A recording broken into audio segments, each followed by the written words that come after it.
everybody, it is episode 34 of Robbie's Cooking Sunday, and Robbie's got going already. He is still in his pyjamas. It does seem to be getting later and later, and he's got something all over his face, but we're going to get going.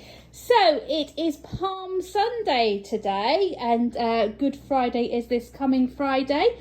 So we are going to make some hot cross buns. Now this week we won't be arguing about the recipe because we have a recipe from the great Mary Berry. She didn't send it personally to us, I got it off BBC Food. It does say though at the top, Mary is going to be very proud that you made your own hot cross buns. So yeah, we're going for hot cross buns, hoping to get a bit of the berry love there. Right, okay, so we're going to make a start, and Robbie is zesting a lemon.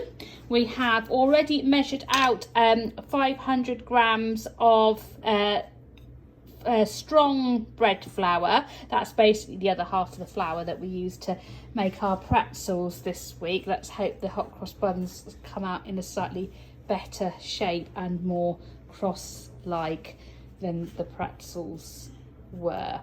And Robbie is doing a lemon zest here. Yeah, well done. I think you're nearly done there, aren't you, Robbie? Good effort.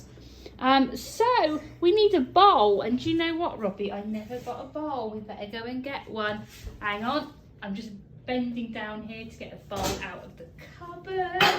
There's quite a lot of ingredients for this, and it's not terribly well organised.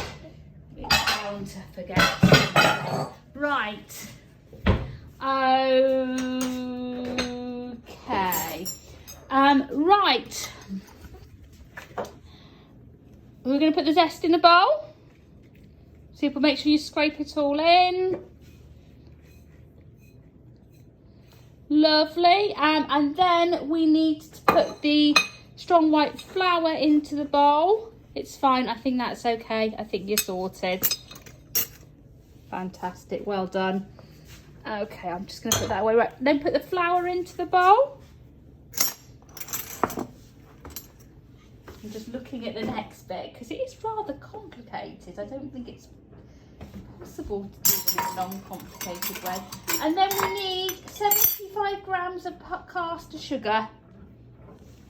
So we'll get the caster sugar and measure out 75 grams on these.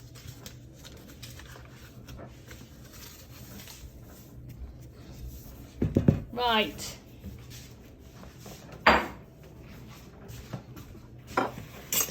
Okay. I'm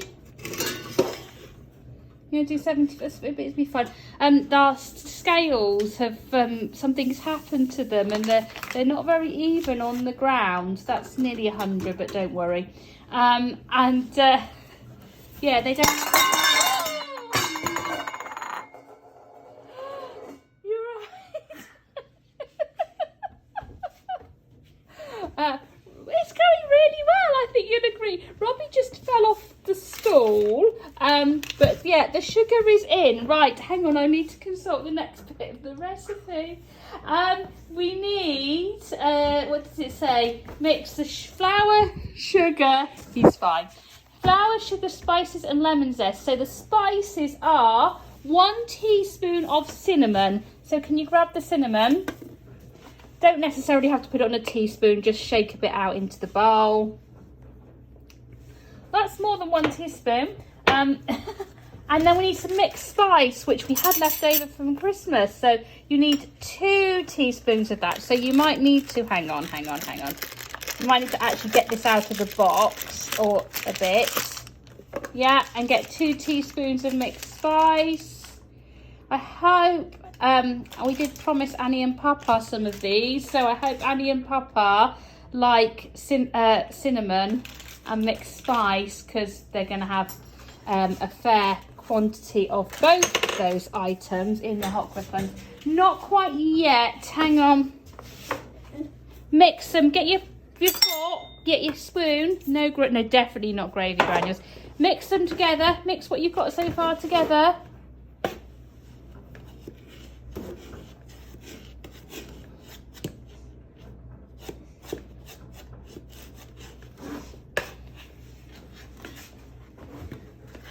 lovely. Excellent.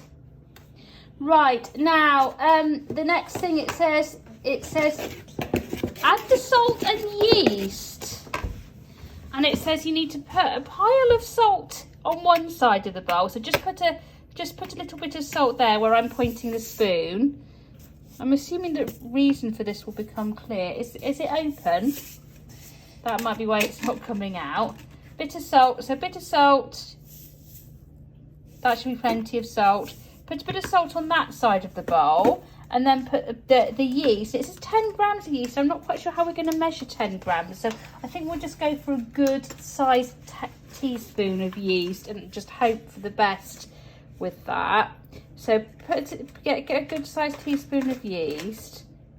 Okay, put that in on the other side of the bowl. Yeah, maybe a tiny bit more just so we can make sure we've got enough, because we don't want non-risen hot cross buns. Okay, that was almost an Easter pun. Right, okay, lovely. Yeah, so I think that's fine.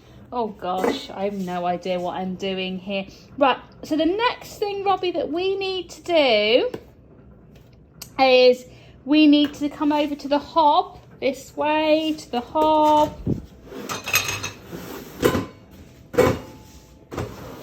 Right, and now we have got here some milk. So we need to warm the milk. Now this is about 1/4 pint of milk and about 50 grams of butter-ish. Okay, so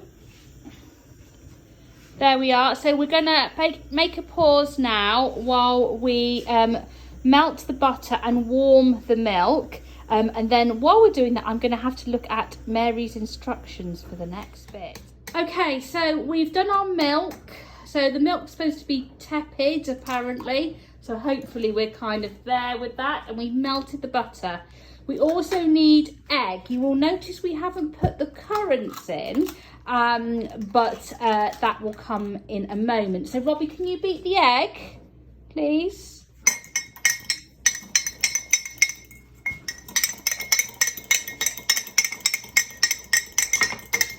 Hold the cup, Robbie, come on, otherwise it's going to go flying off.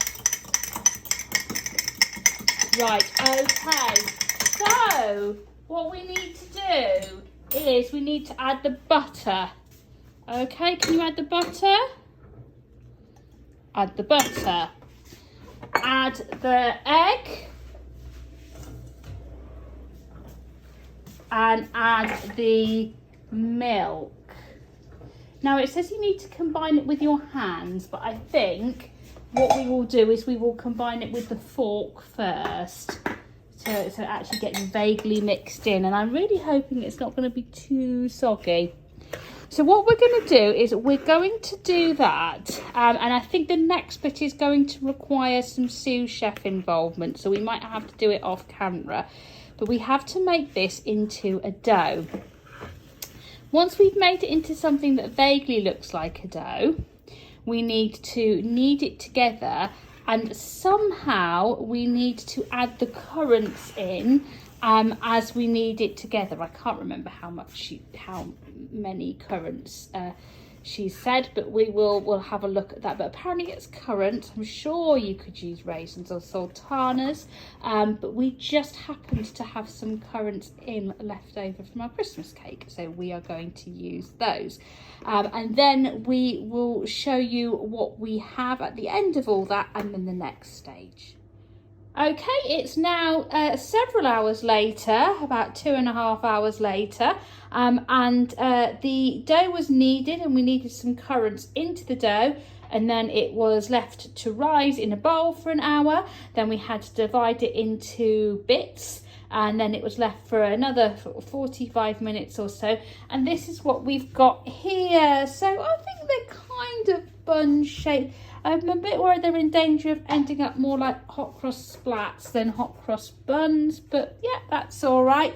So our next job is we're going to be putting the cross on, and we're going to be glazing.